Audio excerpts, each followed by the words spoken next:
Something happens that you didn't expect, didn't deserve, didn't plan for. A betrayal, a loss, an illness, a failure that wasn't your fault. And the question arrives immediately, almost reflexively. Why me? Why this? Why now? It feels like a reasonable question. It feels like the question you're supposed to ask. After all, if you can understand why something happened, maybe you can prevent it from happening again. Maybe you can make sense of the chaos. Maybe you can find meaning in the suffering. But Nietzsche understood something that most people never grasp. This question is a trap. Not because it's wrong to seek understanding, but because why me is never really about understanding. It's about victimhood. It's about locating yourself in a narrative where things happen to you, where you're the passive recipient of fortune's cruelty, where your suffering needs cosmic justification. And every moment you spend asking why me is a moment you're not spending on the only question that actually matters. What now? We live in a culture that's deeply invested in the why me question. Entire therapeutic systems are built around excavating the causes of our suffering. Self-help industries promise that if you just understand the origin of your pain, the childhood wound, the systemic injustice, the biochemical imbalance, you'll be free. Social media has amplified this into a kind of competitive victimhood where people build entire identities around their trauma, their diagnosis, their marginalization. And there's validity to understanding context, to recognizing patterns, to naming what's happened. But Nietzsche saw that this can become a prison. That the person who's always asking why me has already decided the most important thing about themselves. That they're someone things happen to, not someone who happens to things. Think about how this question functions psychologically. When you ask why me, you're implicitly comparing yourself to some standard of how things should be. You're suggesting that there's a version of reality where you shouldn't have to face this challenge, where life should be fairer, where suffering should be more evenly distributed. And maybe that's true. Maybe life is unfair. Maybe you didn't deserve what happened. But here's what Nietzsche understood. The universe doesn't care about deserve. It doesn't operate on justice or fairness or cosmic balance. Things happen because they happen, not because you earned them or didn't earn them. And waiting for the universe to make sense before you move forward is waiting forever. The what now question is fundamentally different. It's not asking for justification or explanation. It's not seeking cosmic meaning or divine purpose. It's acknowledging reality as it actually is, not as it should be, and asking, given this, what do I do? This is a question of agency, not victimhood. It's a question that assumes you have capacity to respond even when you didn't have capacity to prevent. It shifts you from passive to active, from recipient to creator, from someone who suffers to someone who transforms suffering into something else. This isn't about positive thinking or pretending everything happens for a reason. Nietzsche had no patience for that kind of spiritual bypassing. He wasn't suggesting that your suffering is secretly good or that everything will work out if you just maintain the right attitude. He was saying something harder and more honest. Your suffering is real, it's probably not fair, and it's definitely not going anywhere by asking why it exists. The only question that has any practical utility is what you're going to do about it. Machiavelli would have recognized this immediately. In the courts of Renaissance Italy, he watched princes lose their power not because they faced difficulties, everyone faced difficulties, but because they spent their time lamenting their circumstances instead of responding to them.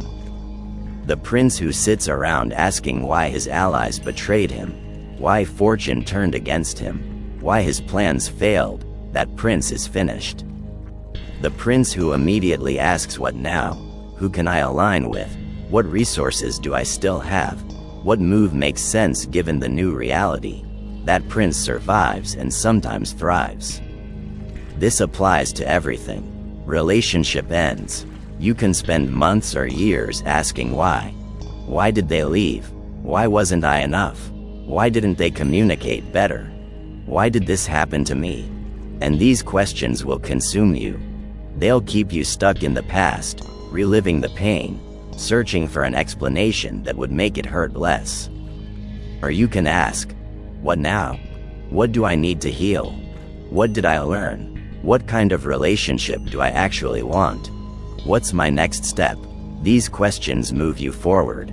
They don't erase the pain, but they transform it from something that paralyzes you into something that propels you.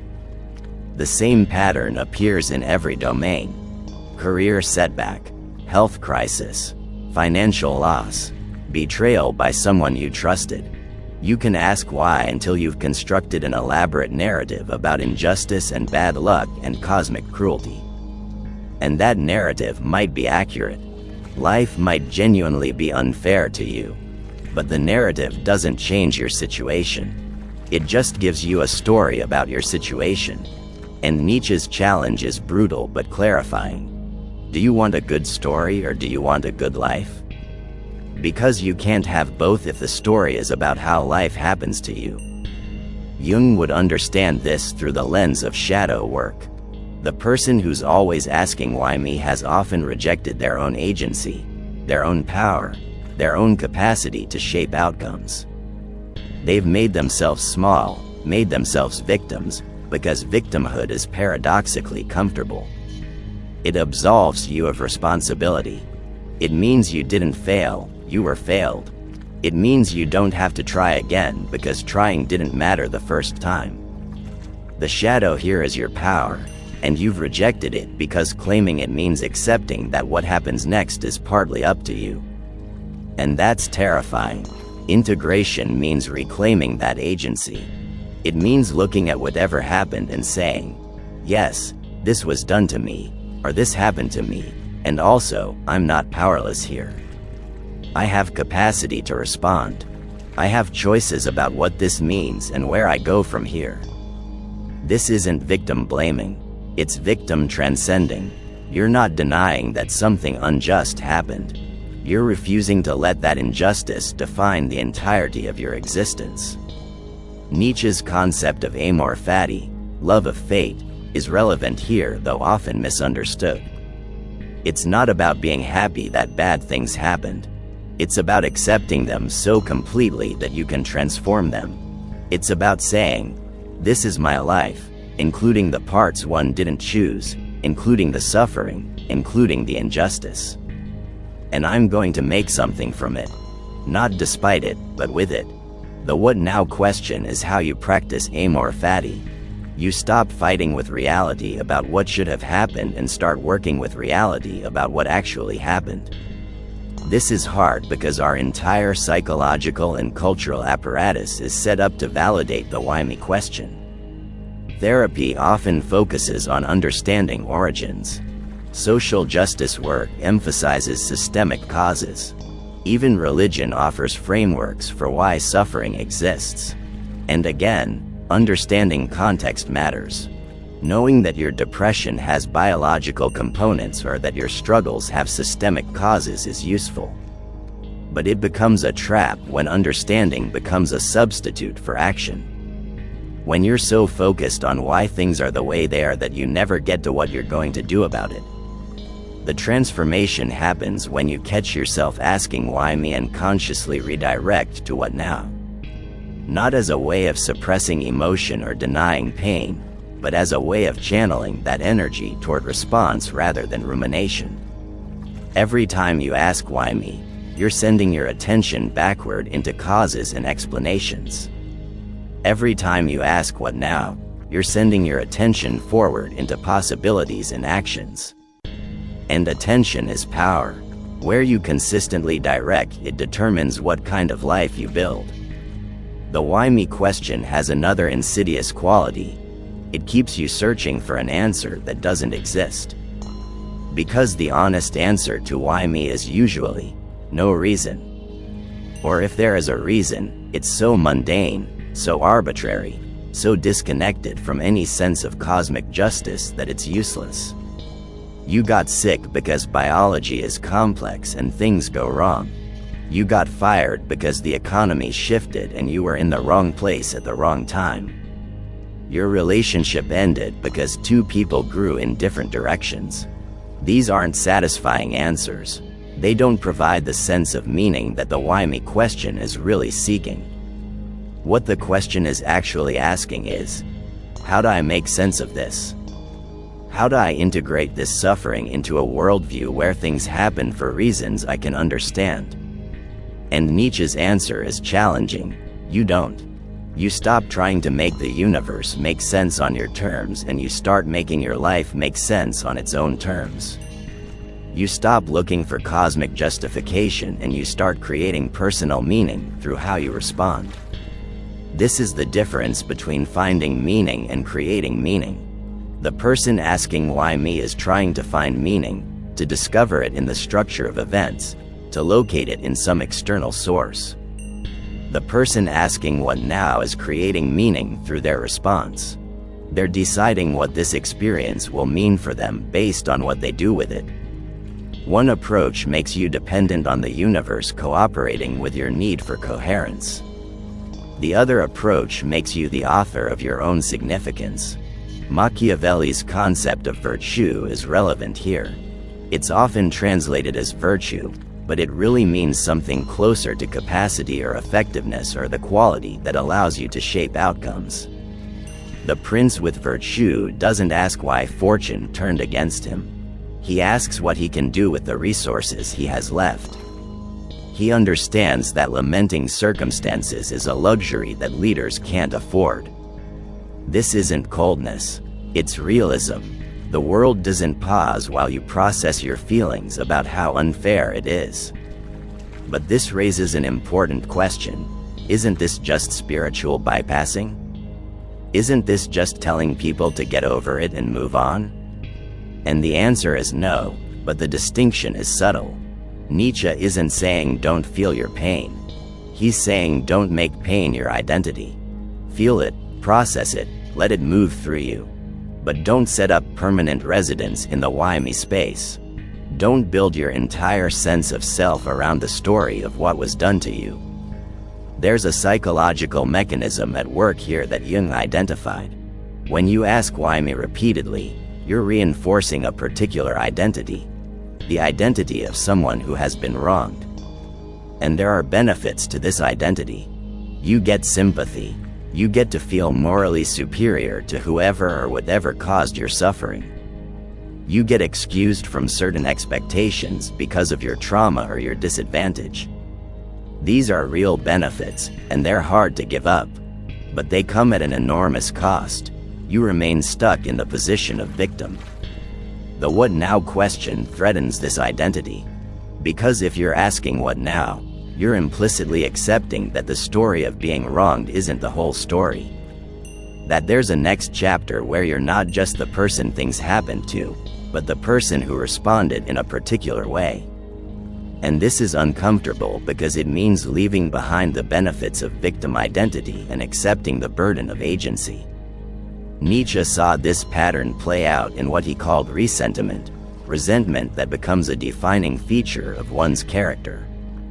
The person trapped in ressentiment constantly rehearses their grievances, constantly reminds everyone of what was done to them, constantly uses their suffering as both explanation and justification for why their life is the way it is. And Nietzsche's diagnosis was brutal. This is weakness pretending to be moral superiority. It's the inability to create value directly, so instead you create value by tearing down whatever hurt you. The strong response, in Nietzsche's framework, is to transform suffering into something else. Not to transcend it or deny it, but to use it as raw material for creation. The artist who makes their pain into art. The activist who transforms their oppression into advocacy. The entrepreneur who builds something from their failure. These people aren't asking why me. They're asking what can I make from this? And in asking that question, they're refusing to let their suffering be the final word about who they are. This is deeply threatening to systems that rely on people remaining in victim positions. Whether those systems are political, psychological, or social, they often have a vested interest in keeping people focused on why rather than what now. Because people asking what now might actually change things. They might move beyond the categories that make them legible and manageable. They might stop being predictable in their powerlessness. But let's be clear about what this isn't. This isn't about denying systemic injustice or pretending everyone has equal capacity to respond to their circumstances.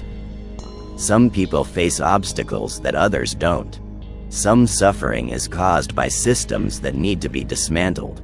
The what now question doesn't erase these realities. It just refuses to let these realities be the end of the story. You can acknowledge systemic barriers and still ask, what now? What can I do with the agency I have?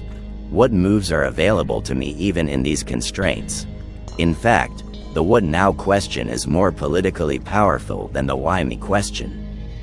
Because why me leads to explanation, which can be endless. You can always find another layer of causation, another system to blame, another way you've been disadvantaged. And all of that might be true, but the what now question leads to action. And action, even small action, even constrained action, is how things actually change. Nietzsche's philosophy is often accused of being individualistic to the point of ignoring social conditions. But that's a misreading. He wasn't saying social conditions don't matter. He was saying that waiting for social conditions to be perfect before you act is another form of the why me trap. It's another way of locating all power outside yourself and remaining passive. The person who asks what now doesn't wait for justice. They create what they can with what they have where they are. And sometimes, that creation is the seed of larger change. Think about people who've actually transformed their suffering into something powerful. They almost always share this quality. At some point, they stopped asking why this happened and started asking what they could do with it. Nelson Mandela spent 27 years in prison asking what now, emerging not with bitterness but with strategy. Viktor Frankl survived concentration camps by creating meaning in the midst of meaninglessness. Malala Yousafzai was shot for going to school and responded by becoming a global advocate for education. These aren't people who pretended suffering doesn't hurt. They're people who refused to let suffering be the final word. The practical shift from why me to what now requires changing the fundamental question you're asking about reality. The why me framework assumes that reality owes you something, that there's a cosmic order that should protect you from arbitrary suffering, that fairness is a feature of the universe rather than a human invention. And when reality violates these assumptions, which it constantly does, you're left feeling betrayed by existence itself. The what now framework makes no such assumptions. It starts from the position that reality is what it is, not what it should be. That fairness is something humans create in small pockets through tremendous effort, not something the universe provides automatically. That you were never promised protection from suffering, and the fact that you're suffering now doesn't mean something has gone wrong with the fundamental order of things.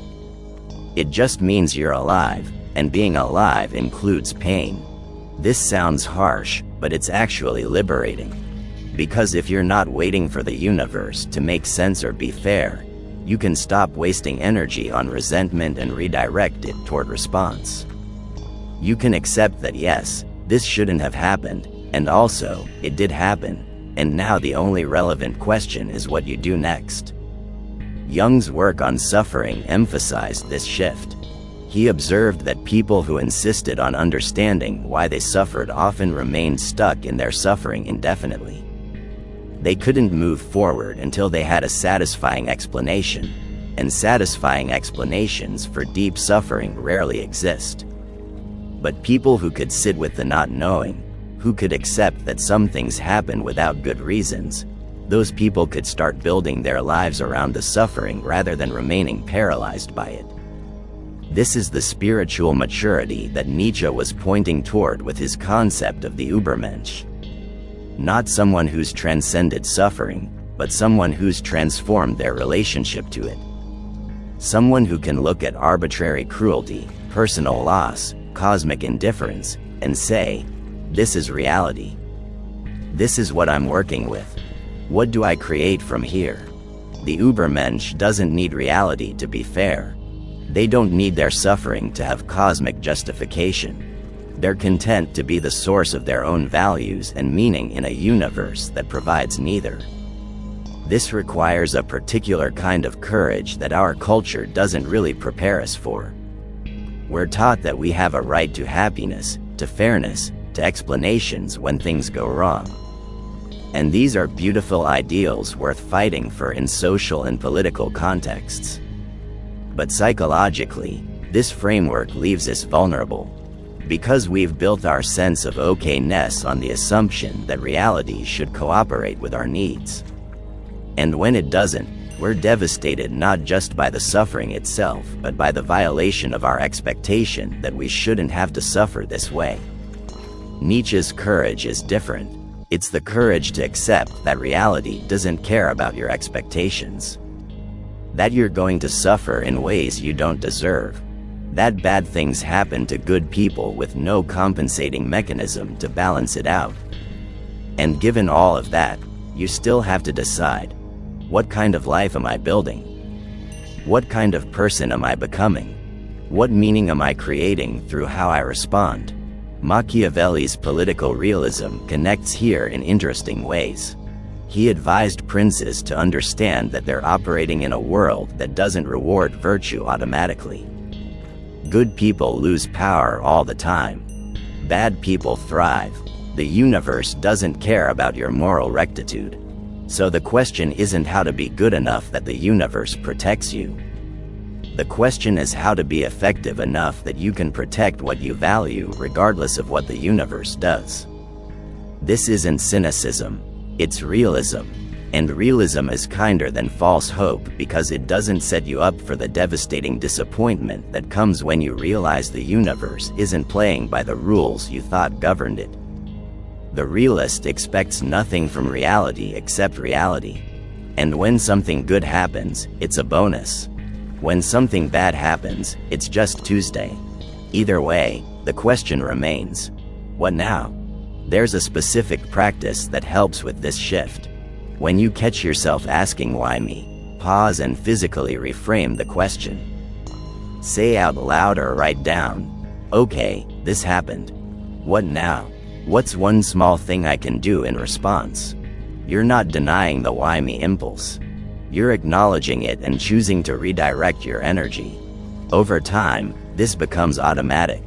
You feel the why me question arising and you immediately shift to what now without having to force it. Another practice is to study people who've transformed suffering. Not to compare yourself or to feel inadequate, but to see how the what now question operates in real lives. Read about refugees who rebuilt their lives in new countries. Listen to people who lost everything and started over. Study how activists transformed their oppression into movements for change. You'll notice a pattern. These people aren't saints. They're not pretending suffering doesn't hurt. But they're all asking what now? They're all refusing to let their suffering be the final word about their lives. The resistance to this shift is powerful and worth understanding. Part of you doesn't want to ask what now because doing so means accepting responsibility for what comes next. And responsibility is heavy. It's easier to remain in the why me space where you're absolved from having to figure out a response. Where your suffering explains why you haven't moved forward. Where the unfairness of your circumstances excuses you from the burden of creating something despite them. But this easier path is also the path of powerlessness. Because every day you spend in why me is a day you're confirming to yourself that you're someone things happen to rather than someone who makes things happen. You're training yourself in passivity, in victimhood, in the belief that your life is determined by forces outside your control. And maybe that's partially true, but it becomes completely true when you accept it as your identity. Nietzsche's challenge is to refuse this identity even when it would be justified. Even when you genuinely were wronged. Even when the suffering genuinely wasn't your fault. You're not denying these facts. You're refusing to organize your entire existence around them. You're saying, yes, this happened to me, and I'm more than what happened to me. I'm also what I do next. This is the final liberation that the what now question offers. Freedom from your own past. Not forgetting it or pretending it didn't shape you, but refusing to let it imprison you. The person trapped in why me is always looking backward, always rehearsing the trauma, always explaining themselves through what was done to them. The person who's shifted to what now is looking forward. They're carrying their past, but they're not being carried by it. They're authors of their own continuing story rather than characters in someone else's tragedy. The what now question becomes particularly powerful in moments of complete devastation. When everything falls apart, when the life you built collapses, when you lose what you thought defined you. These are the moments when why me is most seductive because the suffering feels so enormous that it demands cosmic explanation. Surely something this painful must mean something. Surely there must be a reason. But Nietzsche's answer remains the same. No. There probably isn't a reason that will satisfy you. And even if there is, knowing it won't rebuild what was lost. The only question that has any utility in this moment is, what now? What's still here? What's still possible? What can I build from these ruins? This isn't about being strong or positive or resilient in some performative way. It's about recognizing that you have a choice about where you direct your attention. You can spend it searching for explanations that probably don't exist, or you can spend it on taking the next small step. Neither choice erases the pain, but one keeps you stuck and one allows movement. Jung would see this as the difference between neurotic suffering and tragic suffering. Neurotic suffering is what happens when you refuse to accept reality and keep fighting with it about what should have happened. Tragic suffering is accepting that reality is often cruel and unfair and moving forward anyway. Neurotic suffering is compulsive and repetitive. Tragic suffering is conscious and transformative. The shift from why me to what now is the shift from neurotic to tragic, from compulsive to conscious. There's also a social dimension to this that matters. When you're stuck in why me, you often unconsciously invite others to join you there. Your relationships become organized around your victimhood. People relate to you primarily as someone who's been wronged, someone who needs support, someone who's defined by their trauma. And there's nothing wrong with needing support. But when this becomes the organizing principle of all your relationships, you're stuck in a role that prevents growth. The what now question changes this dynamic. You're no longer asking people to validate your victimhood. You're asking them to support your response. The conversation shifts from rehearsing what happened to planning what comes next. And this is more enlivening for everyone involved because it's forward-facing rather than backward-dwelling. People get tired of being witnesses to perpetual victimhood. They don't get tired of being partners in transformation. Machiavelli understood this in the context of power. The leader who constantly reminds everyone of how they've been wronged loses respect even if the wrongs are legitimate. Because leadership requires projecting capacity, not grievance. The leader who acknowledges setbacks briefly and immediately shifts to strategy, who can say yes this happened and here's what we're doing about it, that leader maintains authority even in difficulty. This applies to personal life just as much as political life. The person who can face loss and say what now maintains dignity and attracts support. The person who remains stuck in why me may get sympathy but rarely gets respect or genuine partnership. Because people instinctively recognize the difference between someone processing pain and someone using pain as their permanent identity. The transformation isn't about never feeling the why me impulse. That impulse is natural, maybe even necessary initially. The question is whether you make it a moment in your process or your permanent residence. Do you visit why me on your way to what now, or do you set up camp there indefinitely? Nietzsche's own life embodied this. He suffered tremendously: chronic illness, loneliness, lack of recognition for his work, eventual mental collapse. He had every justification to ask why me, but his philosophy was all about what now. What can I create despite this pain? What meaning can I make from this suffering? How can I transform my anguish into insight? His books are his answer to the what now question. They're what he made from his pain. This is the ultimate test of the philosophy.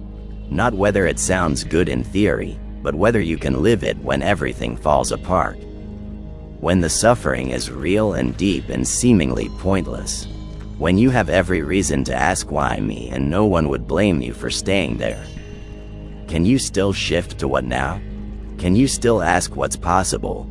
What's next? What can I create from here? The practice is to start small. You don't have to shift from why me to what now about your entire life all at once. Start with one situation, one disappointment, one unfairness.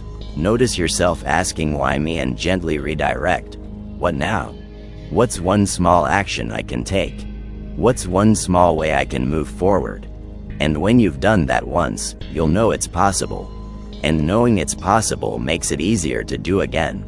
Over time, this becomes your default orientation. You still feel pain. You still notice unfairness. But you don't get stuck there because you've trained yourself to ask the question that leads to agency rather than the question that leads to paralysis. You've become someone who happens to life rather than someone who life happens to. And that shift, that fundamental reorientation of how you relate to suffering, is the secret of psychological power. Nietzsche's final gift is this: you get to decide what your suffering means. Not by finding the meaning in it, but by creating meaning through how you respond to it. The universe didn't make your pain meaningful. You make it meaningful by what you build from it, what you learn from it, what you become through it. And the only way to access this creative power is to stop asking why me and start asking what now. This is hard. It's so much harder than most self-help philosophies that promise you can think your way out of suffering or affirm your way into ease. Nietzsche isn't offering that kind of comfort. He's offering something more valuable: the truth. The truth is that suffering is arbitrary and unfair and meaningless until you give it meaning through your response. The truth is that you're going to face things you don't deserve and didn't earn and can't prevent. The truth is that the universe doesn't care about your expectations of fairness. And the truth is also that you have more power than you think. Not power to prevent suffering, but power to determine what it makes of you. Not power to make reality fair, but power to create meaning in an unfair reality. Not power to avoid the why me question, but power to choose the what now answer. And that power, the power to respond rather than just react, to create rather than just endure, to author your story rather than just suffer it, that power is what makes you human in the deepest sense.